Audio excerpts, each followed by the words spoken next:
Good morning, good afternoon, good evening, wherever you guys are. I hope you're having a fantastic day. It's SoulSaint here, and I wanted to talk to you guys about a question that kind of arises a lot whenever I'm doing my discussions with players in terms of like how their account's progressing, if they're going in the right direction, and just to kind of give people a perspective on a way that I approach handling this game when it comes to the biggest and most important thing in this game, which is called gear. So gear, in a summary of words, is basically what you equip your champions with, whether it's artifacts or accessories, right? And there are multiple ways to go about it. So I want to break down the ways you can acquire gear, and then from there we're going to talk about the best solution to getting to more optimal gear, as well as what should you be looking for when it comes to your different forms of progression, okay? So let's start. What are some of the key areas you're going to be able to see and visibly obtain gear? The first and foremost, when you're first starting off this game, is going to be predicated upon like maybe missions where you get like some treasure boxes that give you some resources, as well as like the challenges that you get. There's also some opportunities there. But when you're really starting off, the main area you're going to get is campaign, and each one has its own different individual basic starter set, for lack of better words. And you'll see them all here. Like for example, lifesteal at chapter 8, speed gear at chapter 6, so on and so forth, right?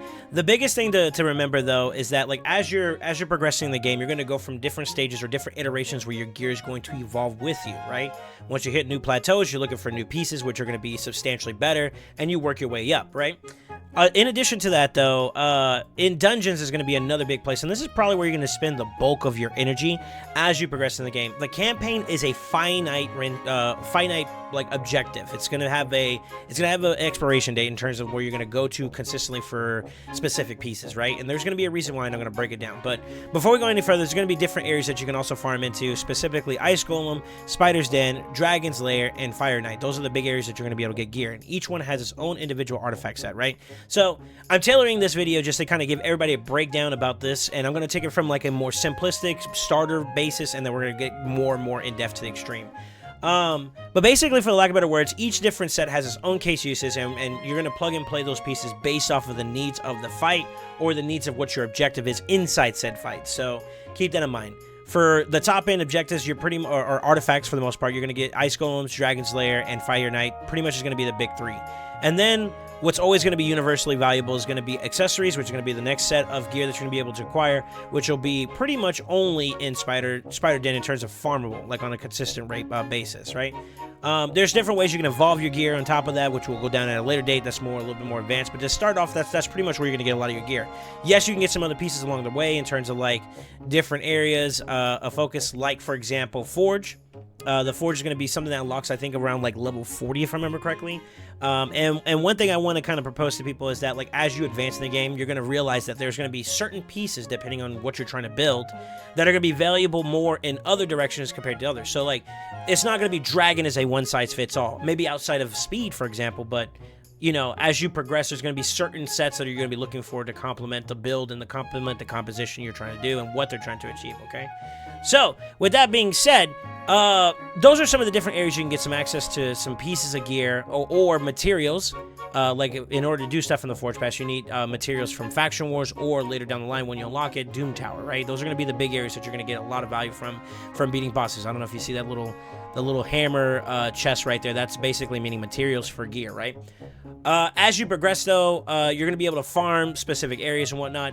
But I wanted to talk about like what type of stats and what are you trying to look for traditionally speaking. So I'm actually going to go ahead and pull up a notepad real quick, and I actually have this already saved, but for the purposes of like giving you an idea, I want to break this down into 3 different categories so that we can start there and then we can expand upon as we go along, okay?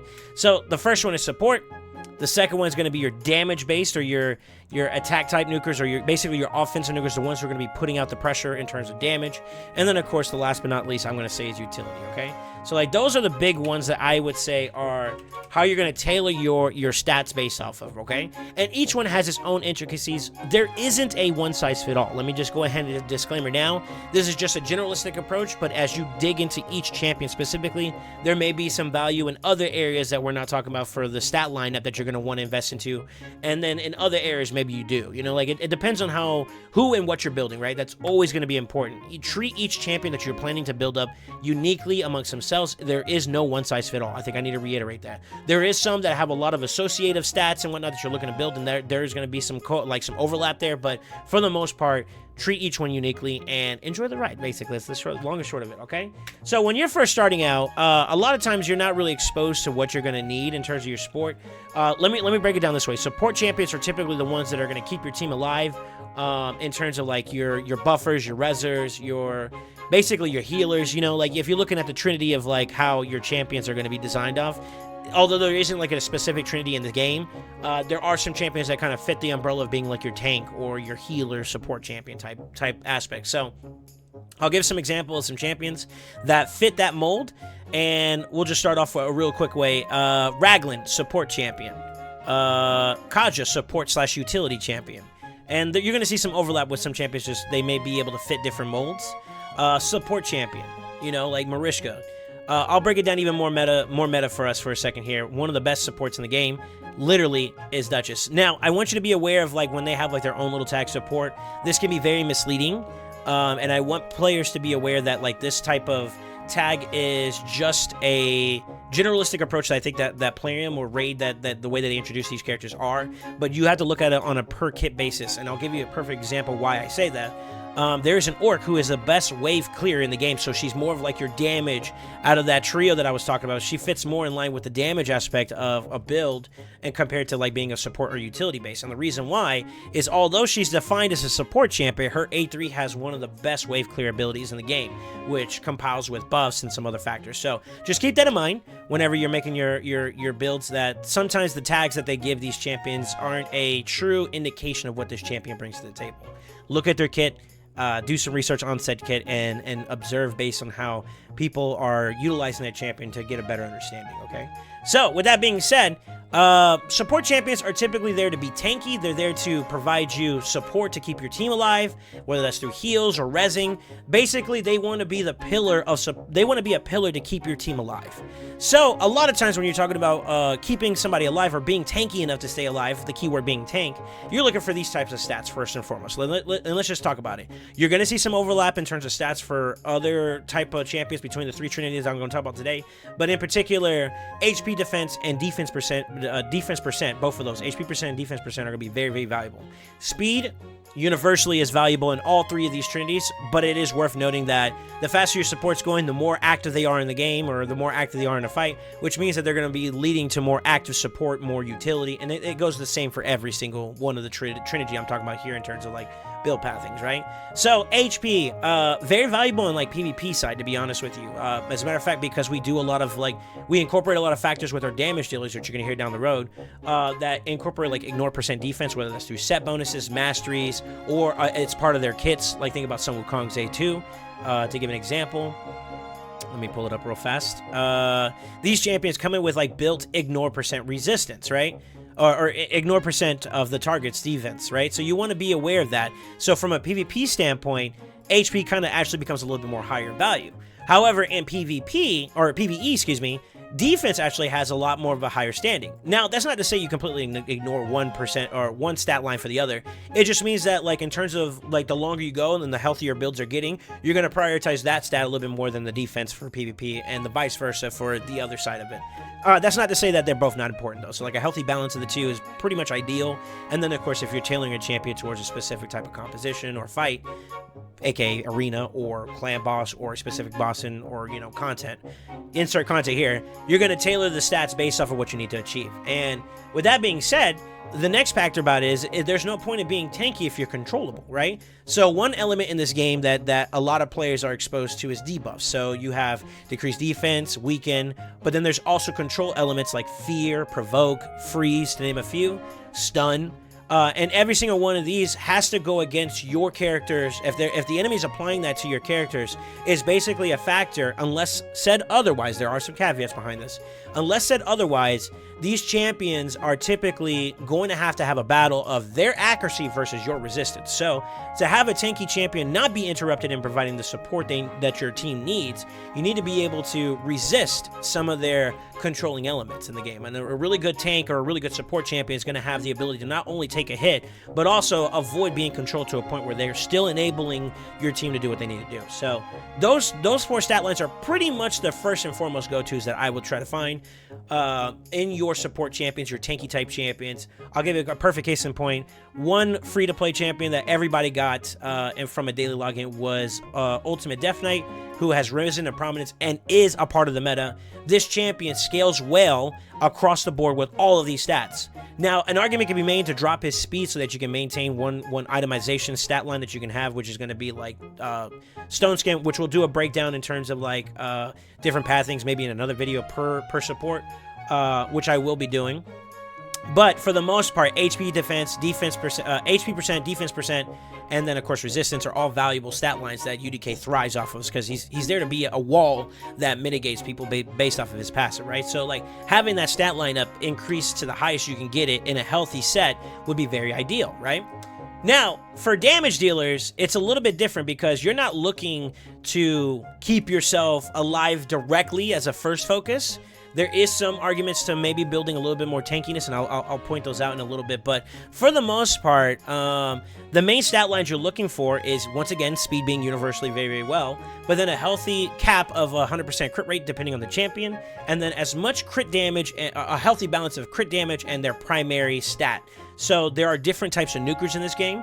I'll give you an example of an attack type nuker, which would be like Saito, since I'm on this page, where most of their abilities are going to be based, the damage is based off of attack, based off of attack, based off of attack, right? But then there's also champions, and I'll go ahead and point out a big nod to one of my favorites right now, currently. There are defense champions that scale off of defense. Scales off of defense. So his 2 abilities that he uses that does damage scales off of defense. And the same is also true for one other additional one. I'm going to pull out the meta champion for this one, which is like Terrace, for example, who scales off of HP.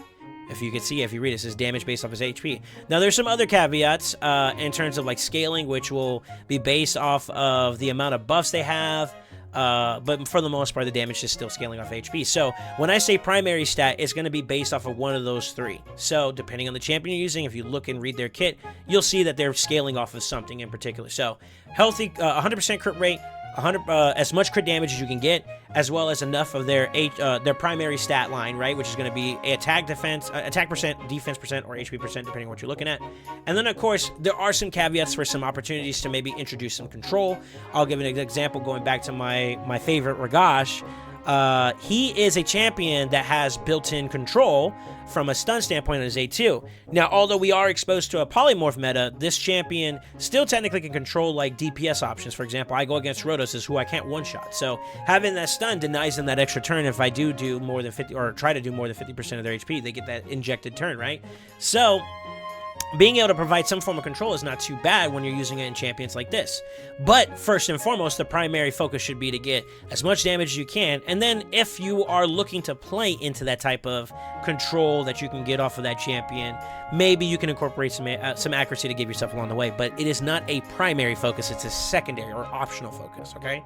So the name of the game is being able to crit. Crit is a big deal in this game. Then making sure that crit is pretty hard whenever it comes, and you scale that based off of crit damage and their primary stat. Now, for utility, I will go and give a caveat here that utility champions are typically ones that offer support or control, kind of like a mix between the 2 that we talked about, the 2 other archetypes, through a various different alternative means. And I'm going to give you an example of a champion that I got recently that I thought was really, really cool in Yumiko. So Yumiko doesn't necessarily hard CC anybody. So like you're still able to get your turns with the champions, but she's able to lock your abilities out in terms of, you know, not being able to use any of your active skills because they're on cooldown, while resetting my own team. So very, very formidable. One of the more meta, actually the top 2 meta right now in terms of like lockout champions is Yumiko and I would say Warlord, for example, right? And there's some other ones you can think of, Ramantu and Basher, for example, for those that love Basher. Those are some examples, but like to give you context, you're not looking to get damage out of this champion, but you are looking to achieve this lockout. However, this lockout, or the CC that you're going to provide, let's go to a debuff champion, for example, that everybody can acquire. Yakaro can do freezes, right? Or decrease speed and freeze, right? Those abilities require accuracy, which will be weighted against the enemy's resistance, the one you're trying to control. So just how we talk about we want to resist the debuffs from support, we also want to land those debuffs as a utility champion, right? So this stat line is what I'm going to put up for people to kind of consider, which is you want to be fast. The faster you are, the more you can inject yourself into the game, the more control you can provide, or the more utility you can provide. So maybe you can boost your team up. So turn meter boosters are pretty valuable there. So like speed is very, very strong, right? Accuracy. So when we're talking about your Carl or Yumiko, for example, accuracy is a great stat line to make sure that when you do try to apply those debuffs, they're not going to miss, right? There's always going to be an element of a 3%, which means that there's always a 3% chance that you may just straight up fail the chance of applying that debuff. And then, of course, the accuracy resistance factor is going to be a part of that, right? Now, with that being said, keep in mind that there's an affinity difference here, so you're much more likely to weak hit against affinity that's strong against you. I'll give an example. If you have a blue champion or a magic champion and you're going against a spirit champion, like, for example, Jetney, Syl is much more likely to resist Jetney because of her being a positive affinity, right? Now, that's because of weak hitting. You have a chance to weak hit, especially for on-hit type abilities. With that being said, though, there is an exception to this rule, and that's something I'm going to point out here.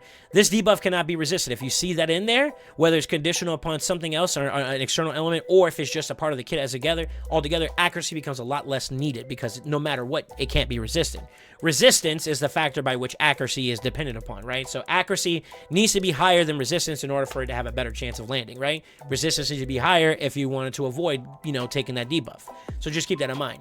Right? So being fast, being able to apply those debuffs, and then from there, most utility type champions, for the most part, if you think of utility, I'll give examples, some that are easy to acquire or everybody can get their hands on. Arbiter, right? For example, we talked about your Carl, who's available in the clan shop, in terms of like being able to be a utility type champion.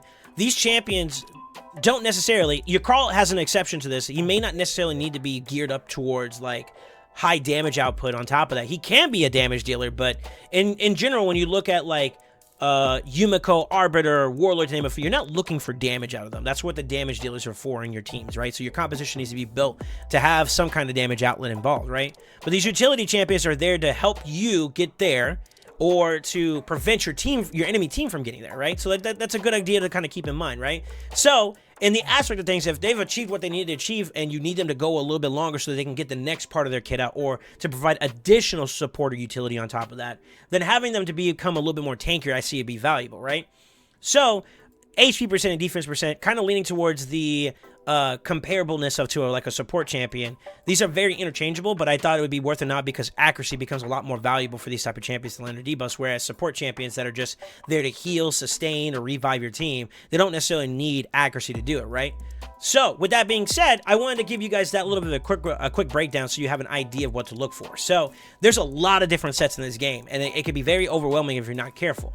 But what we're going to do is we're going to do a breakdown video down in the road that's going to talk about each of the different sets and where they're valuable at. I'll just give you a quick little hint as to where it is. Speed being universal to every single archetype of character you can build means that this is a universal set that's going to be very, very good. Think about Dragon or Chapter 6 of Campaign, where you can get some good value out of those sets, right? Or out of this set in particular. Crit rate, especially for early game, may be a good way to be able to get into your damage builds. Crit damage, damage builds. Accuracy, utility builds and or damage builds. Resistance, more of your support tanks or your support units.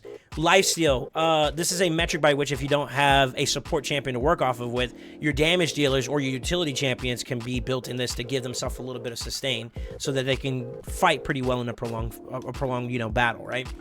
Fury set, this is more of a damage dealing build or item or different like set that will give you damage as your HP is decreasing. So battle of attrition, I'll give you an example. One way you don't have to worry about dying is if you're constantly being unkillable. Think about man-eater comps or those comps that no matter what damage you take, you're not going to go below 0 or below 1, right? So Fury sets complement those type of compositions very, very well. Daze is more of a control style build or control element type set. And there are going to be those that are going to fall in line with those utility type champions, right? That's not to say that you can't necessarily place this type of set on a support unit, but I wouldn't say that's the most ideal.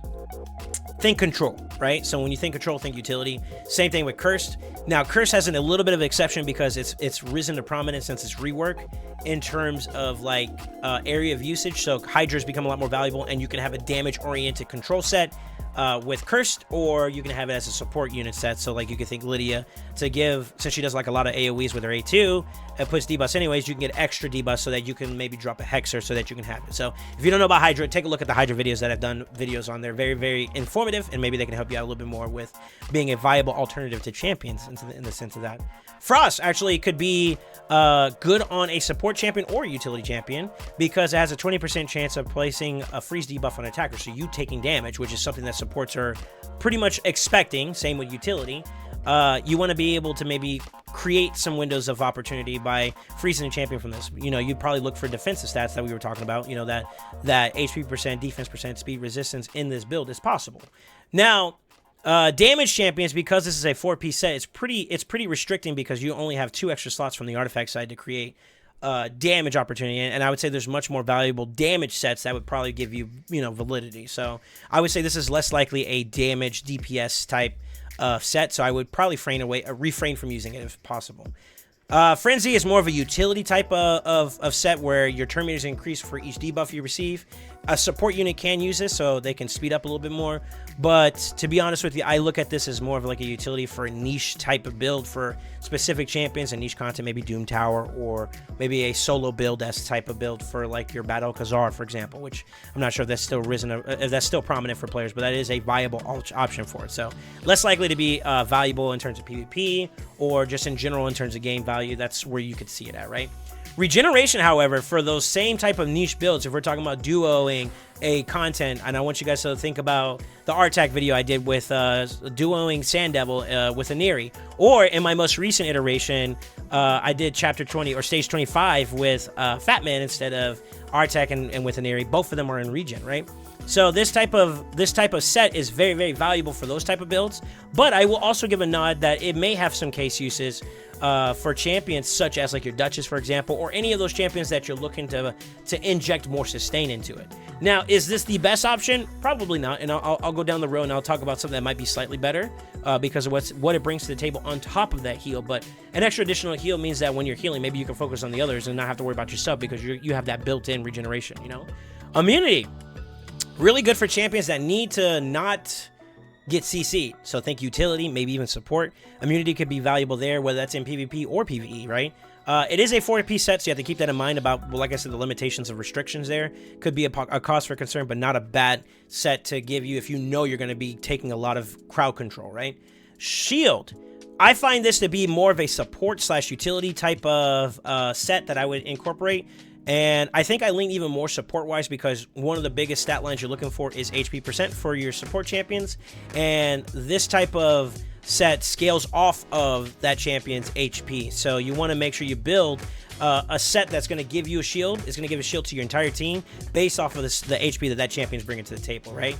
So I would say that's more so a support type of set, but it can be utilized in a utility because that is like a additional, optional, alternative, or secondary stat that you're looking for utility.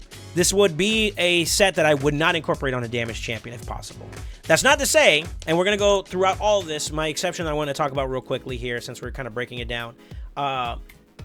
Just because this is a set that has that, there could be some options where you have like literally the perfect stat line for a damage dealer, whether that's crit rate, crit damage, which we talked about, speed, which is something we talked about, and maybe a primary stat that can enforce or enable a champion like your damage dealer to go a little bit more aggressively in terms of damage output, right? Broken sets are a thing in this game, and it's going to be based upon how effective your gear farming is and how much you've acquired over time, and the best, you know, if this supersedes another. But more often than not, you're looking to find the best stats in the best sets, but before you get that, you're looking for just the best stats, right? And sometimes you're going to have broken sets as a result of it. So that is my exception to all sets, is that if you find a really good piece, even though this set is not really good for a nuker, you can still use this one particular item, and the rest of the build is all synergized together to give you a bigger picture. And I'll give you an example. Let's see if I have any nukers right now that are built up. For example, I have a Razzlebark that was built for going fast and also to be able to put out a little bit of damage, right? And I got 280 speed. I hit my 100%. I'm actually over the 100% crit rate cap, and I have a healthy amount of crit damage and attack. He kind of went down on my stats because he's no longer as viable in options, you know? And he has a little bit of built-in accuracy, so it's kind of like more of your hybrid-y damage build, right? But I have 2 speed sets, and then I have a broken set right here. Now, we haven't talked about it yet, but Stalwart isn't the most desirable set to go for because it's just damage mitigation, which sounds more like a support-oriented type of stat, right? But it had attack percent, crit rate, crit damage, and speed. All desirable stats for a attack-type nuker, which Razovarg is. In addition to having his stuff scale off with speed too as well. So this is all damage scaling type stats that benefit Razovarg. And when you incorporate and you look at the bigger picture, although I am using a broken set, I'm still getting a good stat line, right? And that's the main focus. Get the good stat line first, and then try to optimize to find another set bonus that you can get even more stat lines on top of, right? So with that being said, let's keep it going. Relentless is actually good across all three, and the reason why is that it just provides extra turns. Remember how we said speed is universally really, really good across the board for all champions? Well, the same is also true for getting extra turns. So your damage dealer gets one turn, practically one taps the team, and maybe the support was able to survive. Him getting an extra turn gives you one more chance to knock him out. The same thing is also true for support. If you're trying to survive and you were able to provide buffs, but maybe one of your champions got hit as a response to that, or revive, you know, we got the new, if you haven't seen the video, I did a breakdown on Ugir, I think his name is, the new ogre that we have a fragment champion for. He responds to revive. So what if we revive the first round, and next thing you know, they took a little bit of a hit and they're kind of hurting, and you need to provide a little bit more support to them, maybe like a Duchess you revive, and then you got counterattacked on, and then you need to provide buffs. Having that extra chunk could give you a little something there. Just as a scenario, no, more often than not, there's maybe some alternative options depending on what area of focus, but Relentless is very, very strong in areas like Hydra, for example, where you can see some big value in. Maybe even Fire Knight. There are some compositions like my Ganut uses one of them uses Relentless, and it's a very, very valuable asset to get an extra turn to give me some more turn meter control or more damage out, and that's very valuable, right? So really good set, one of the most strongest sets in the game, but isn't talked about very often, believe it or not. It's just one of those things where it is very difficult to acquire, but when you do have a good set, it's nasty. Now, let's talk about one of the go-tos, if not the go-to set for damage dealers, and it's Savage. And this is something we didn't talk about, but I am going to throw the audible here, and we're going to talk about it now. The next biggest one that you're going to add is Ignore percent defense. And this is actually an outlet by which damage dealers are able to circumvent that support utility type build where you're building super tanky defensive. I need to be able to one tap, or I need to really put the fear of God in this Duchess or in this support champion I'm using. And Ignore percent defense, 25% of it is pretty substantial, right? This is the set that you can farm in Fire Knight. This is the set that a lot of people can easily attain in terms of like repetitive farming. So this is one of the go-to sets for your damage dealers. Ideally, like I said before, we're looking for specific sets. Speed is universally great, but ideally we're looking for like crit damage, crit rate, and then whatever primary stats. So I'll give an example. We have speed as a crit rate. Crit rate, and then defense percent. So your defensive nukers, I want you to think about Ragash, for example, who also benefits from accuracy. So it's a little optional extra additive we get there. But this entire stat line is very, very good for him. And although we don't have crit damage, we can maybe get crit damage from another area as long as we get the desired stat line that we're looking for. And that's going to take a little bit of like min-maxing in terms of stat values and whatnot. You get as much crit damage as you can, or crit rate as you can, until you hit that 100% crit rate cap. And then from there, you want to go ahead and start looking for other stats like crit rate, or crit damage, for example, right? So I'm going to go ahead and change over to one of my champions that I actually do enjoy a lot of recently, and I have him in a hybrid-y, damagey type build. If you pay attention to the stat line that I'm using, it's speed, right, crit rate, and then accuracy was a secondary factor that I was looking to incorporate for my Sun Wukong. And although HP isn't the most desired stat line, I would prefer like attack percent to get more damage out of Wukong. HP isn't a bad way to maybe incorporate a little bit more survivability, which is never a bad thing, right? If you look at my oiling, I got attack. I pushed it all the way up. That's more of the same stat line value. And then you look at my other pieces, you know, although for Sun Wukong, defense and resistance aren't the most desired stat outcomes that you want inside a Savage set since you're looking damage as a focus. Crit rate, and I also got on a triple roll, was something that was like automatically like, all right, I can get my crit rate here, and now I can expand upon crit damage elsewhere, and I'm going to show you here. Because of me being able to get this crit rate in these pieces, I could swing away from going crit rate for gloves, and now I can incorporate crit damage, right? And I was lucky enough to also have crit rate on this piece, as well as flat attack and accuracy. The defense is kind of like a throwaway stat, and I would also dare say I would want attack percent instead, but we take what we can get, right? It oiled well. I got good substat rolls. It's like, you know what? We can keep this. You know, we can work with it. But ideally, I would change out the defense and the attack, defense flat and the attack flat for attack percent, speed, and then of course, you know, keep that same level of stat line progression for someone like Sun Wukong, right? And you'll see through most of all these other pieces that although I may not have the perfect rolls where it's like literally that perfect stat line. I got so much of one particular stat line that it benefited me, right? Main primary aspect was attack, right? And then, of course, it's speed being something that's universally valuable. Got a little bit of attack flat in there. The 2 defenses are kind of a throwaway, but you take what you can get. And when I find a better piece, I'll incorporate it. The same is also true for crit damage. You see how, like, all these pieces are kind of synchronizing around that particular stat line. If you're thinking for a defensive nuker, you just literally take out all the attack percent and the attack stats you see in this option or example of a build, and you would incorporate their primary stat instead. So like if it was Cherish, you would try to get HP percent or HP in there, right? If you were using like your Regosh or your Harma, you're looking for defense percent or defense stats, right? It's the same aspect is true, but all the other stats alone is pretty much universally the same, right? Now, moving on, Destroy is more of a PvE utility niche type of build. I would say you look at like those the Doom Tower bosses, like maybe Scarab, who has like, you know, destroying their shields or whatever to get more damage out, or just maybe as a broken set piece. You know, for example, I have good speed, crit rate, crit damage. You could do that, and the same is also true for the inverse. You know, your support champions. Maybe you found a perfect HP percent, defense percent, resistance, and speed piece that oiled well on top of that. You could maybe incorporate that, right? So that's something that's an option to keep in mind. Stun set falls straight in line with the utility champion, and I'll go and give an example of a champion that is very, very in between both being a support champion and a utility champion. I think the latter is true in terms of like what the focus of someone like Mighty Uko is, who is a support utility type champion, but more so a utility champion because of being able to do buff strips, you know, mitigative abilities that kind of lock down the enemy. So block buffs, decrease accuracy, they're not landing their debuffs as much anymore. Decrease attack, damage output is going down, but still provides a little bit of support in the sense of I got a revive for you, increase speed, and then I have a chance to, you know, sneak steal some pieces here and there, right? Complemented with the speed aura, which is universally good for every champion. So incorporating that with some masteries that can give you some value in terms of being able to optimize the amount of efficiency a set brings to the table, like stun, right?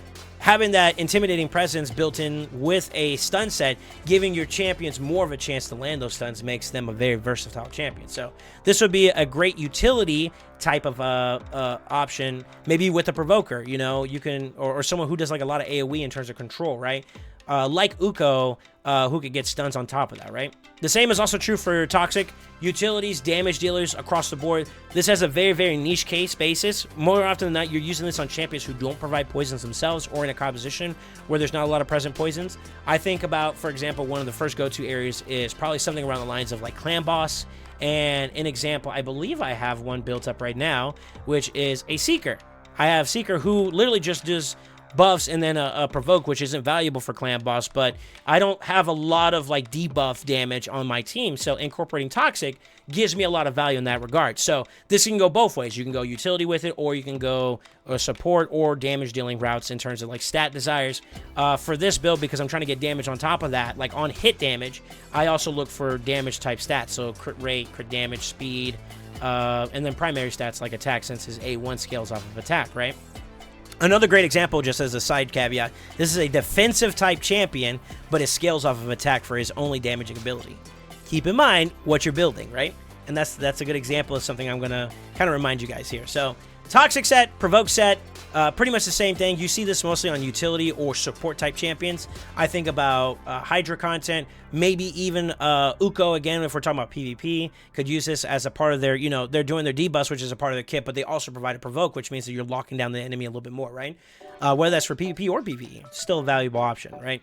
Retaliation, counterattack. This could be universally good for almost any type of champion, but you're particularly looking for when someone counterattacks, they're using their default skill, so you want that default skill to provide something for you in terms of substance, whether that's control, sustain, or really strong damage. Think about Rotos, for example. Retaliation could be valuable there, although I will say that for like damage dealing type champions, you're looking for the highest amount of effective damage, so you're looking for high damage output more so instead of utility like counterattacking. You can get that counterattacking efficiency maybe in like, you know, masteries, for example. You think about like counterattacking whenever someone gets CC'd or when they lose a certain amount of damage. Think about the turns or something like that, you know. But still could be useful. I'll give an example. Bambus, who is a fusion champion that we recently acquired, could be utilized very effectively with like a support-oriented build that incorporates retaliation so that he can put himself to sleep and then, you know, wake up and activate his abilities, right? Avenging is also pretty much the exact same thing, although I think it's a little bit less valuable because it's conditional upon receiving debuffs. We do live in a polymorph meta, which may change in the future, but for right now, debuffing is kind of something that's frowned upon in this game because of the likelihood of you getting polymorphed, which means you get sheeped, which means that there's downtime on that champion for right now, unless you can mitigate it with like Shuzhen or, through turns, which is basically a loss of time, right? You're losing that turn from Shuzhen to get him back up and running, or you're losing that turn that they have to kind of go and actively do nothing for 1 or 2 turns, which means that you have downtime. So it's a little bit frowned upon. Same thing is also true for like retaliation too, but even more so important since this is very conditional, right? Stalwart is more of your support-oriented type of builds. Minus 30% damage taken from AoE attacks, but you can build your utility and your damage-dealing champions. Think about your more traditional comps for like Clan Boss, for example, where the Clan Boss is mostly AoEing outside of his stun, and every single person is getting hit, so your damage dealer is taking less damage, and your support champion is taking less damage. All very valuable. All very valuable. Reflex, I lean more utility. Think about your ally attackers. For example, I have a champion called Lenother, who's also a fusion champion, where I want to reset his A3, right? So I can ally attack more often than not. Having the ability to be able to reduce a random skill cooldown by 1 turn allows you to get one step closer to using that ability again and again and again. The more often you can cycle into, the stronger it is, right? So very, very valuable option. Also could be useful for champions that are utility-oriented, like Yumiko or Geomancer, who is a support/damage dealer through his passive. Being able to, although it's conditional upon his A3 landing on, champions like the Burn specifically, being able to constantly reset into that ability gives you a chance to be able to do what you got to do more often. So very, very valuable opportunity. Curing, not one of my most favorite. I'm going to be honest with you. The bonus heal is nice, but to be honest with you, more often than not, if you're building healing or incorporating healing, those champions should be substantial enough to a point where they can provide you the level of support you need. And a lot of times it's based off of a percentage of a target's HP, whether it's their own or the target of their choice. And it's going to be pretty like hard locked. Like continuous heals are not going to scale any more than the 15% that they have. So I feel like this is a much more lesser valuable stat, but it's more for your support healer, basically sustain champions that you're looking to provide value in. Cruel. Remember how we talked about Savage? Savage's 2-piece counterpart, which is pretty much where you have your Magna Carta of damage dealers, is Cruel. Another ignore percent defense with an additional attack modifier added to it. So I think this leans for damage dealers, and if we're talking about primary stat value type champions, you're looking for attack type nukers, particularly to see that this is an S tier type of set, along with Savage and some other sets that are ignore percent defense based, because it provides attack on top of it. So you're scaling your ignore percent defense and their main primary stat in addition to being able to do damage. Very, very valuable. You're looking for the same stat lines where it's speed, crit rate, crit damage, and, whatever primary stat you're going.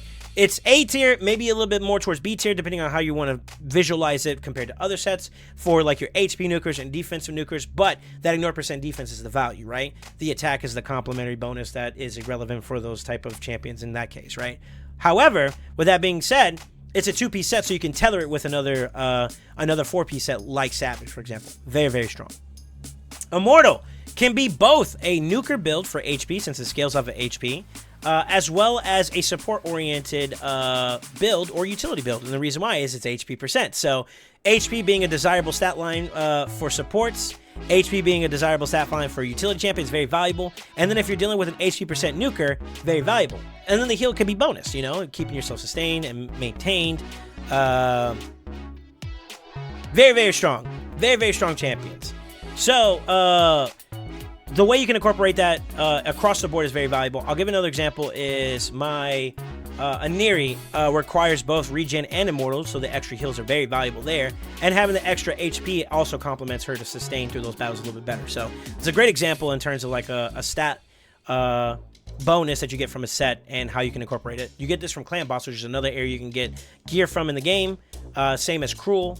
Now, for the lesser or the more advanced versions of the basic gear that you can get in dungeons or better yet, the campaign chapters, Divine Offense is the upgraded version to Offense. Although I will say that the HP shield scales off of the individual's HP, and when you're building an offensive nuker like an attack nuker, like for example Georgette, who is like one of the best nukers in the game, they're not gonna have high HP, so like the shield is very, very negligible. And the attack percent here is 15%, which could technically be given in a Cruel set, which also gives even more damage from the Ignore percent defense. So not as valuable, and I would say this is more like a B tier, C tier type of set for an attack type nuker. Same is true in terms of being on the lower side of those like letters I called out for your HP nukers and defensive nukers. You really don't value this because it's attack based. But the same thing could be also said for life, which is HP for the HP nukers, and crit rate divine is pretty much the same for crit rate. You know, a very good way to compensate for a stat line that you may struggle to get 100% in. You can use the set bonus to kind of compensate for it. The HP is very negligible. It doesn't hurt, but it's not really that great in terms of its scaling, you know, since you're putting it on a offensive type of nuker or a nuker type champion, your damage dealer, right? Divine Speed, however, will be the exception to this because this is just an additional set by which you can get more speed in. Speed is king in this game, right? The faster your utility support damage dealers, the more often they're going, which means the more chance they have to control your enemy, to do damage to your enemy, or to protect your team against the enemy, right? So, very, very valuable set. This actually would be valuable particularly for your support utility champions, so them being able to survive with HP, which is something they can scale into, makes them really good, and being able to go fast for your support champions, very, very good, right? Swift Parry is in a weird place, and I'm seeing it a lot more often than not recently, where it's good actually across the board, and here's the reason why. Speed as a set bonus is great, kind of the same thing I was talking about, Divine Speed and Speed. The crit damage is good for nukers, not for support and utility champions, but the big kicker is 50% chance unkillable when hit with a fatal hit. So if you know you're not going to be able to go as fast, or you know that your defenses are going to be a little bit lacking until you have the proper setup, this gives you a 50% chance, a flip of a coin, to be able to give yourself unkillable, which means that, yeah, they're going to do the damage for you, but you won't go below 1 HP, which means you'll stay alive and maybe get your turn, and that could be all you need to be able to win the fight. Sometimes you just need that turn, right? And this is a set that can give you that chance of that one turn. But the problem is that you got to be aware that, like, I view this as more of a damage build set since it has crit damage involved into it, but the speed and the unkillable is universally valuable for all the different archetypes of builds you can build for, right?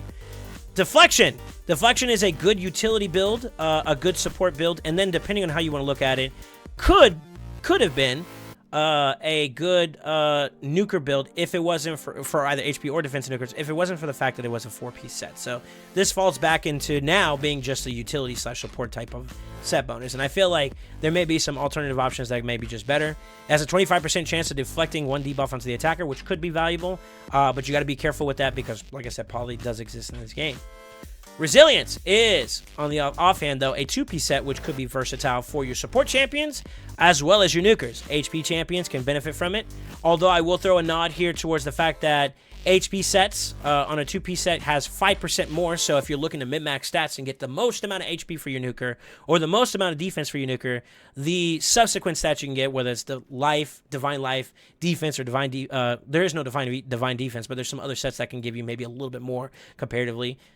Maybe this may not be the best option, but HP defense and defense percent are both, HP percent and defense percent are both really good stat lines for utility and support champions. So a worthy nod for a secondary set for your support champions or utility champions. Perception, ideally speaking, is primarily for your support or your utility champions. Support champions don't really use this too much. If so, you're leaning more so for the 5% speed, at which point, why not just go with speed set, divine speed, or something else, you know, that gives you better stat line or stat bonuses in terms of that. The accuracy, however, accuracy is king for the utility champions, one of the higher desired stat lines adjacent to speed. If you look at my Yumiko, for example, the 2 stat lines I'm looking to abuse the most and push higher is, in particular, speed and accuracy.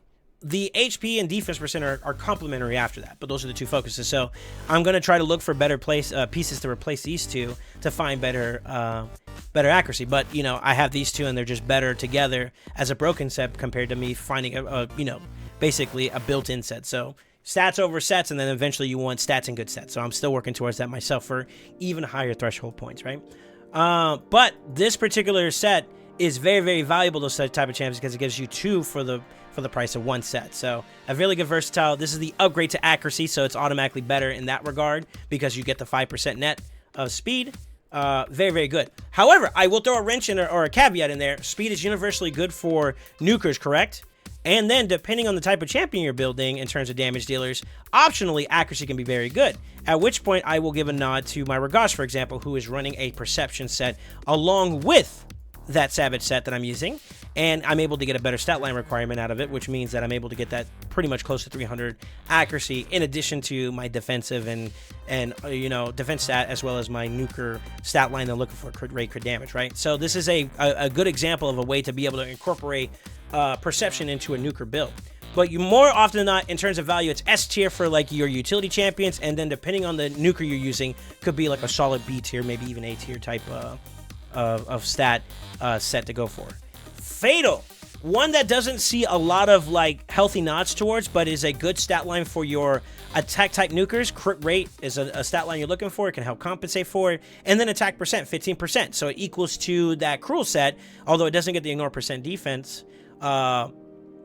Or the divine offense or the offense set, which gives you shield plus that 15%. It's still a good nod because it is a two-piece set that allows you maybe to compensate for build pathings, maybe for PvE content. You're looking to inject a champion into a PvE build, and you need a little bit more of a better stat line to embellish, by slacking off on crit rate because you got the set bonus. You're able to incorporate more speed or more crit damage or something like that. So basically, it's a nice way to additional set to plug and play in the combination of pieces to find the best stat line you're looking for, right?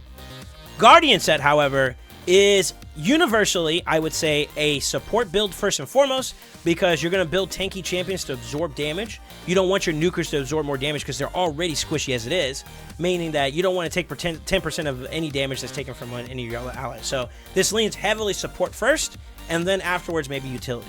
I myself particularly use this type of set in support or utility champions. I used to use it on my Venus before I switched over to a curse set. But I'll give a nod to one champion that's good in Hydra for the purposes of her block buffs, which is good for Hydra content. But I needed to get more value out of her besides just that primary block buff. The better your Hydra team that can do more, incorporate more things that a champion can do, the better the team is, right? So by providing that extra mitigation and absorbing that from the enemies, my squishies, for example, I'm able to prevent 10% of that damage, and it goes to Umbral instead, who I can build tanky and keep the team going. So, those squishy champions like Razavard, for example, I was able to just squeeze in enough survivability from someone else externally to give him a little bit more longevity in those fights, right? And then on top of that, that heal is not bad. 10% heal, which is also pretty comparable to some other sets that are S tier in certain content. So maybe you can use this for PvP in type content, and maybe you have a tanky enough champion that can absorb that or be a sponge for that type of damage. This could be a viable option. Is it the most desirable? Probably not, but I think this is a worthy nod regardless. Now, the cream of the crop in terms of nuker builds. This is Savage plus something, which is crit rate plus 10%. Lethal is the best damage dealing build set you can get in the game. Only second to Savage because Savage can currently be farmed at a mythical rate, and you can't craft mythical. But in terms of stat values you get from a set bonus, this is the very best. 25% ignore defense, which is equal to Savage, and then crit rate on top of that, right? And on top of that, because it's craftable, you can also inject more stats like what you're looking for. I'm looking for more speed. You can use those charms, or I'm looking for more crit damage, crit rate. You can manipulate the builds better, or the pieces themselves better to find a better set bonus. Those stats within the set. This is the type of way you can do it, and which is why the Forge is so strong in that aspect, right? And I've been able to pull out some builds for some champions, such as an HP nuker, I believe is built my Husk. No, I actually changed. No, he is built in lethal right now, where I'm able to get the extra damage out, but I'm also able to scale into it in a desirable way that makes my HP nuker aspect of Husk very valuable, right? So a very valuable set. Same thing goes with Savage, but same stat lines you're looking for. This is not a support set. This is not a utility champion set. This is a damage dealing set, so you're looking for damage dealing stats. Anything else contrary to that will be very conditional or not a viable option, okay? Now, protection is a weird conundrum, and I even have my own discrepancies for it because it has so much going on. Resistance, HP percent, support, right? Speed, universally good for everybody. HP speed, really good for your your damage dealing HP nukers, right? And then protected buffs, really good for support utility champions. Resistance, I think all in all, this is more of a support-oriented type of item or set, but can be used with utility. I believe the fastest sets in the game right now, or the fastest builds you can have in the game right now, incorporate 2 speed sets, and then with accessories, and then the leftover 2 that you get from artifacts can create a 5-piece set, which gives you 12 and 12. So you get 12% speed from the first speed bonus, second speed bonus, and then because you're able to get to a 5-piece with what's remaining from accessory slots and artifact slots, you get an additional 2 other 12 ones. So that's 12, 24, and it goes on, right? You got all those other options to get all those in there, whereas if you did triple speed, you'd only have 12, 24, and then of course 36, right? So you get an additional 12 on top of that because you're able to inject accessories as a part of that build. So think about your Arbiter, for example, taking it to the very tippy top in terms of speeds. Protection is valuable in that regard. Also really good for just mitigation or protecting your buffs. We are in a PvP meta where buff stripping from some Wukong is a potential. Having a chance to protect a buff makes it so that no matter what, they can't steal it. Very, very strong. Stone Skin, valuable across the board for everybody. This is the most controversial or ideal setup for your nukers if you need them to survive a round, your utility champions if you need them to avoid taking too much damage from a hit, because it gives a stone skin buff, which basically is your mitigative shield. It's a barrier by which nobody can insurmount unless you have the top of the top damage or a way to strip it, right? And even then, the way it goes is you have a 50-50 coin flip chance of succeeding that strip, and then you have to play the battle of accuracy versus resistance on top of that. So it's a lot. It's another checkpoint by which you're mitigating buff strip or something around those lines for that champion. So where is this good at? This is good everywhere, particularly for PvP. Most defensive or support champions are pretty much building in 6-piece stone skin. Think about Duchess. Even if your team dies, she has a revive, and during that period, they're all veiled, so single target hits or hits that require targeting, she can be the only one that's targeted. She still has another turn of stone skin, right? For your nukers, because we're able to now get accessories that are stone skin from Hydra Clash, you can build your savage set or your lethal set first and foremost, and then with 3 plus 2, you're able to at least get 4-piece stone skin, right? Maybe even 5-piece stone skin to get yourself that extra bonus. So you now have the nuker stats, but you also have that barrier of protection just in case you need to survive that one round where the enemy's going to do something for you. That's pretty much the ideal build-up right now, right?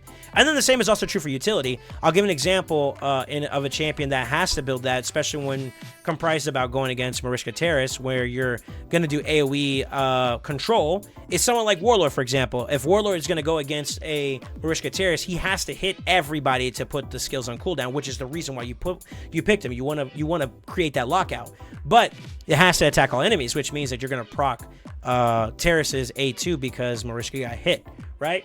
So by having that stone skin set up, you're going to be able to do the hit, apply that control in terms of ability lockout, and then you're going to take the hit from Terrace, but because you have stone skin, no damage taken to your actual HP, and you're able to survive that hit, and the battle continues, right? So those are some situations where utility may be valuable, and stone skin is very valuable as a set across the board for every type of champion. Killstroke, although I haven't had the pleasure of being exposed to it too often, I only really had access to it from the Deck of Fate event we had that they incorporated a lot of really good ones, and I thought that was a pretty good deck for item grabs or for like pieces because they had some really good stat lineups. This screams crit damage automatically towards your damage dealers, your nuker type builds. Speed, also nuker type builds, but speed can be used for support and utility, whereas I would also question if you're looking for speed at that point, you might as well go the other pieces. So overall, a damage dealing nuker type of stat set bonus, you know what I mean? Instinct is also true. You're looking for ignore percent defense. This is below savage, below lethal, maybe comparable to cruel, but I think it falls below cruel because this is a 4-piece set. So the alternative to this would be lethal savage, and you would much prefer those. But this is a craftable set that you can acquire from the Battle Fort Pass, and it comes with a utility stat line, which is not bad for champions that need to go faster, you know? So I think about if you're looking at PvE content, I think this set really benefits champions like Razavar who scale off of speed, so one of his primary stat values. And then, of course, the ignore percent defense means his damage is also improving, too. So, like, that's just one example. This could be good for any type of nuker, but in particular, it pales in comparison because you're losing 5% ignore defense for Savage and Lethal, okay? Bolster, on the other hand, universally is good for utility and support. And the reason why is that it scales off of HP, which is the same as your shield set, but it also provides heals. So this is a combination of, like, regen, although at a weaker version, it's 15 to 10, but it provides shield. So this is basically the superior to shield set because it's a protected shield. The shield set can be stripped, bolster cannot. And then also on top of that too, for those that don't know, HP shield sets and bolster sets, or bolster plus bolster, or shield plus shield sets combined together when you spawn into the game. So if you have a shield set champion with a bolster set champion, it combines and you have a big fat protected shield, right?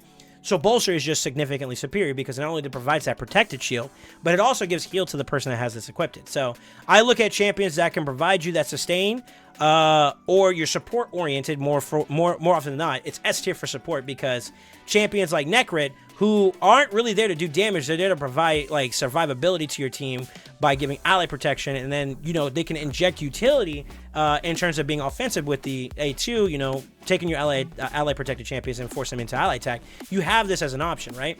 So him being able to do that, you need your ally protected champions to live. This is another element of support. Funny little caveat, that shield that we were talking about was protected. Whenever he does have a champion that gets hit, places a shield buff on him, that jumps into the protection of bolster, which makes it very, very valuable, right? So this is a really good set. I also use this on Duchess, for example, who is another support type champion. Like I said, very S tier, provides an extra layer of protection for your allies as well as yourself, you know, so they also get the shield too, so very, very strong.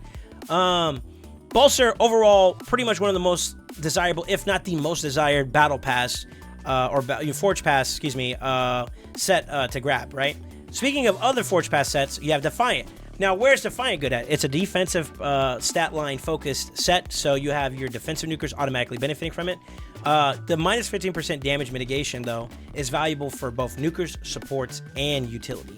That is an underrated statement. Similar to Stalwart, I feel like this is the superior to Stalwart because you net gain more over the course of having two set bonuses, so it's 20% plus 30% mitigation in terms of AoEs, whereas like Stalwart, for example, is just straight up 30%. So you net the defense percent from that, right? So Bolster or Defiant is just better, right?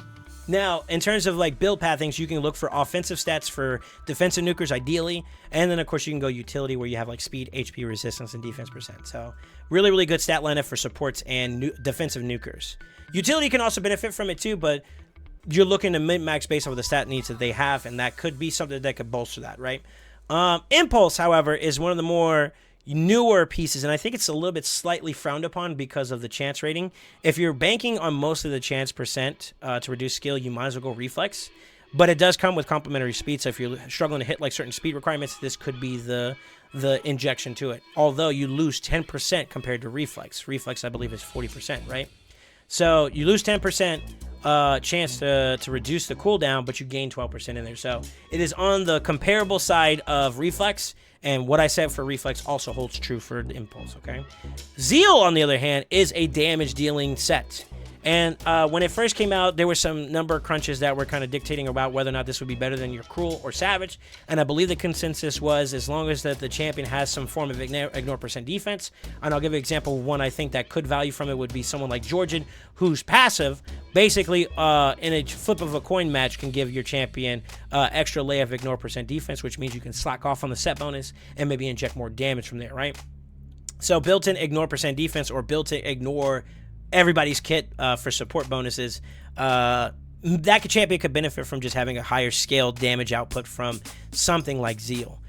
Those two sets that I talked about, both the Zeal and Impulse, are very difficult to get because they require you to either have your Great Hall fully finished or you have to participate in Live Arena and win those matches. So this is an area where you can get it from, I believe, in terms of bonuses here, as well as Live Arena. I think just Live Arena, but someone can correct me if I'm wrong in that regard. You get it pretty much here.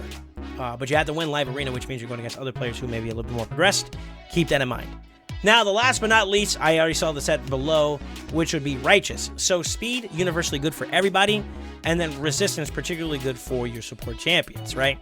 So this screens support first and foremost, but could be a secondary set for your utility champions in terms of speed, and then of course, speed for damage nukers. Could be a secondary set if you're looking to push those speed requirements. It is a forged set, so you could technically scale and design the stats based off of your needs. If you're looking for more gauntlets, or if you're looking for more speed, or maybe you want to get a little bit crit rate or crit damage in it, you can manipulate the build, and as such, it has value. I think this is an underrated set. Very, very solid. Secondary to speed sets only because it's 12 versus 10, but you do net the resistance, which could be valuable for support champions. So I think that's a quick breakdown of some of the sets you can have. If I miss any particular set, let me know in the comments below. The main aspect behind those, and I think this will kind of serve as a really good breakdown of like what kind of stats you're looking for, what kind of sets you're looking for them in, and then how you can plug and play them. As always, you want to do the best build based on the stats you're looking for first and foremost, and then depending on the contra you're doing, you may need to have a little bit of injected healing where you prioritize the sets as well, and you're looking for a healthy balance between those two stat lines to get what you're looking for. So with that being said, I hope you guys all enjoyed this video. Don't forget to like, comment, subscribe, and always remember, stay ascended.